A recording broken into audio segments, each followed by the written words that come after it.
Tanto tuonò che alla fine piovve. Il centro di accoglienza per minori non accompagnati, aperto nel cuore pulsante di Porto Empedocle, in via Genuardi, ha chiuso. A mancare all'appello dei doverosi permessi, i requisiti necessari per la sicurezza contro gli incendi. Così la prefettura di Agrigento non ci ha pensato due volte ed ha bocciato la struttura disponendole allo sgombero. Immediatamente i giovani migranti sembrerebbero essere stati spostati in un altro centro di accoglienza nella città dei Templi.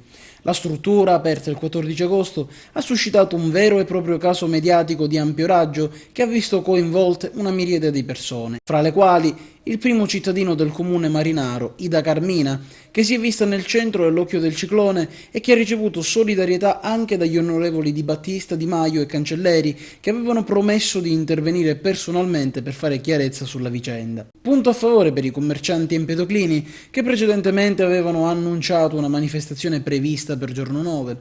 Nonostante ciò, gli esercenti si dichiarano irremovibili ed intendono manifestare ugualmente perché, affermano gli stessi, il problema non è ancora stato risolto. Sindaco, il centro di accoglienza per minori non accompagnati ha chiuso, una lunga diatriba che ha avuto un esito, un exitus. Stamattina mi è arrivata proprio la comunicazione da parte della cooperativa che i minori sono stati portati in altri centri di Agrigento, nell'Agrigentino proprio.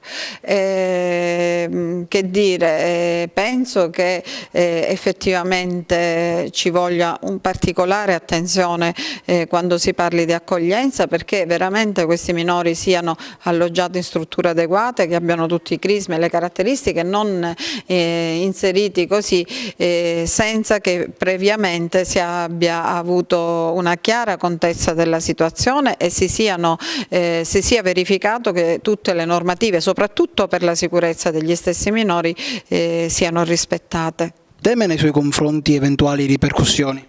Ma no, questo non si può sapere, certamente non penso, perché sarebbe davvero grave. Spero che si agisca sempre in termini di legalità e di rispetto della persona. So che la popolazione mi è solidale, i commercianti hanno espresso soddisfazione, ma non tanto perché noi siamo contro, questo lo voglio dire chiaramente, contro questi poveri ragazzi. Noi siamo contro un sistema che vede le comunità subire questo tipo di ospitalità malsana, in cui gruppi grossi di ragazzi vengono alloggiati in uno stesso stabile, chiusi passibilmente lì dentro a patire il caldo. Dicono che c'era molto caldo, c'era anche un cattivo odore che propanava nello stabile, perché poi alla fine guadagnano in pochi e patiscono in tanti.